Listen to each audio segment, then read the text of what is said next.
This in the committee for this award. It really means a lot to me. And in this particular award, really the idea of practice impact and affecting what people do on Monday morning is really, I think, a real mission of mine and other people in our line of work, in addition to pure scholarly research. So I want to thank you for this award. I have many people to thank, but I'm just going to thank 4 plus 2. So let me do the 2 easy ones first. So first, of course, is Chae-Won Lee, who's also a professor of entrepreneurship in Korea. And as any person should probably do, and thank you so much for putting up with me over these years and helping me with my work and so forth. So Professor Lee. I also want to thank Fernando Soares, who's taking a movie in the background. Oh. So Fernando is a colleague of mine at Northeastern. He's a great scholar. He's also a wonderful musician, I would say. And he did more work in putting this application together than I did, that is for sure. So thank you, Fernando. I owe you a drink and some dinner, okay? And then I have a few other people I want to thank. So first, when I got into my career as an academic, it was at MIT. And I had a mentor, Ed Roberts. Does anybody here know of Ed Roberts? He lives in a penthouse right down the street, but he's up in New Hampshire right now, I believe. And Ed was my first mentor, and he taught me right from the beginning that practice was important in research to solve real problems in real companies. And very early on, he took that to the extreme. He said, Mark, instead of just reading about entrepreneurship, my boy, I think you want to go out and do it. And this was a time in the early 80s when everybody was dropping out of MIT to start a software company. So that's what I did. And my dad, an old paratrooper from World War II, said to me, he said, son, you must be nuts. You're dropping out of MIT to start a software company. And by the way, what the hell is software? So I did that for 5 years. We built one heck of a company in real-time process control systems.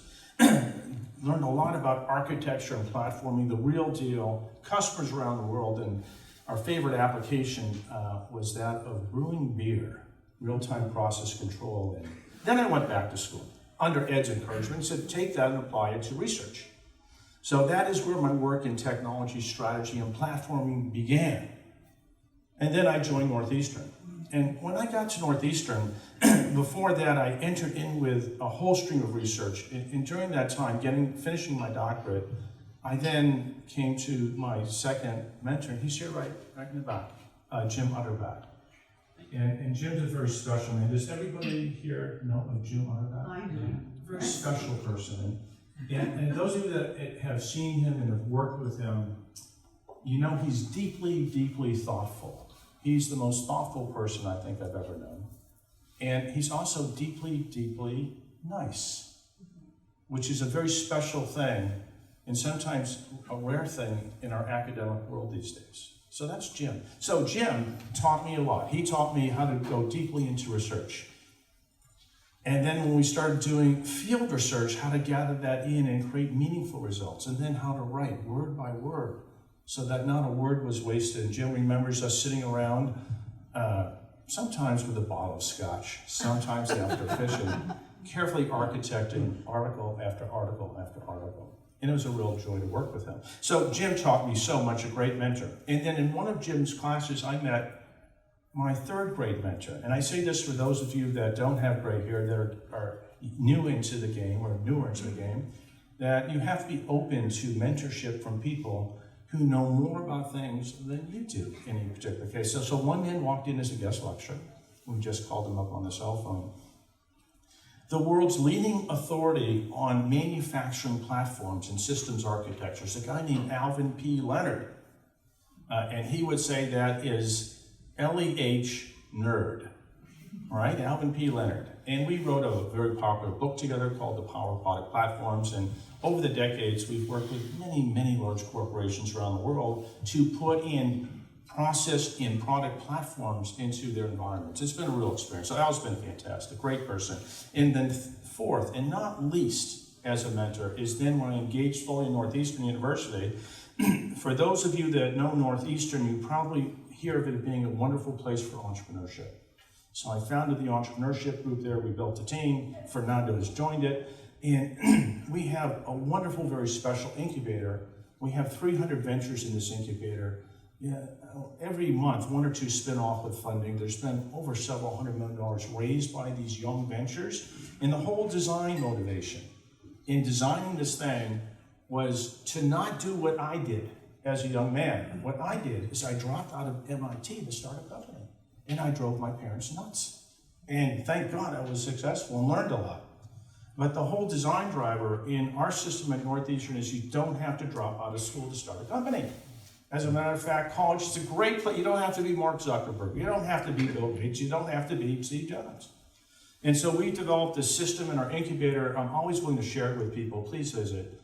That we have structured learning, the stuff that is not often taught in the classes, but taught within the incubator, so they advance through their journey of product design, business model, and venture finance. And then if they're really good, we help them raise money on the outside. And if they're not so good, they get the best jobs in big companies because the big companies are looking for innovation. So that's what we've done. And in that, he's not here, but does anybody know of Dan McCarthy? Or if he was here, we would call him Daniel J. McCarthy. And Daniel was one of these great mentors, and I try to do the same thing now, that I have some right here, that he provided the air cover that I needed and the political insight on how to be an institution builder at my university. So and he is the type of person, never go for mediocrity, always go for the best. And let that drive you and drive your institution. So my thanks to Daniel J. McCarthy. And Fernando, since you're taking a video, let's make sure that Daniel J. gets this, or else he'll be his tour de force and kick my butt. Otherwise, okay? So those are great mentors in my life. And I think that all of us who achieve success, we get this award, but this award is for those 4 people. It's for Ed, it's for you, Jim. It's really for you. You know, it really is. It's for Alvin P. Leonard, and it really is for Daniel J. McCarthy. So I just using this moment to say thank you to them. So I'm gonna wrap this up in a second. I have 1 more minute to say something that's on my mind, okay? So, when I told my friends that I was winning this Practice Impact Award, they were all very pleased and delighted. And then one of them said, I won't say his name, he said, I'm delighted that really matters to the Academy of Management. Because in his university, as in so many others, if you write a book, it doesn't really matter. If you're in a particular field, such as entrepreneurship and innovation, the top applied journals in that field are not counted as A journals for tenure in many institutions. And it's just not in one university, it's in many universities now. And so my fear for the future is that these young junior faculty coming through with their careers at risk, with their lives at stake, they'll be driven by the incentive system, which is to produce articles that have structured experiments, high amounts of data, which is often procured, and for which there's always an equation with an answer. But when I go into a boardroom at any of the companies that I work with now, never once does the executive or the senior people running the company, do they ask for an equation for the answer to their innovation?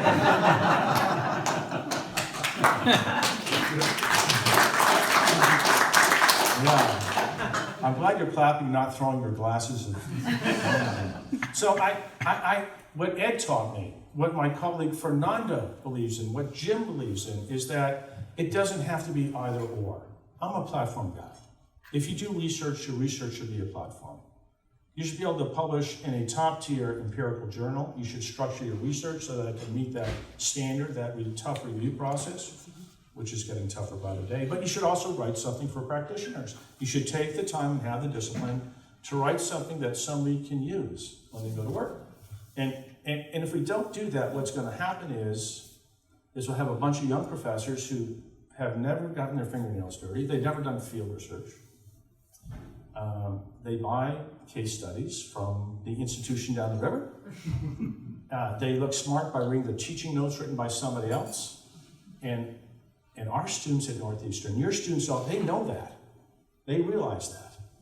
And then they start to feel, well, I'm not actually learning anything that I can use on Monday morning. And they're coming to schools like ours to learn how to do better on Monday morning or to get that job. So I encourage all of you, since you're you're in positions of influence in your own universities, is to consider this when you go back to work on Monday morning or next Monday. And when you're in those tenure debates or in those evaluation committees, bring that balance into the equation. Really express yourself. Because that's what this Practice Impact Award is about. That's its intent. And I think that's what's needed to keep the business, our business of teaching people about business and management. It's what we need to stay meaningful and viable in the decades ahead, or otherwise we will be truly disrupted.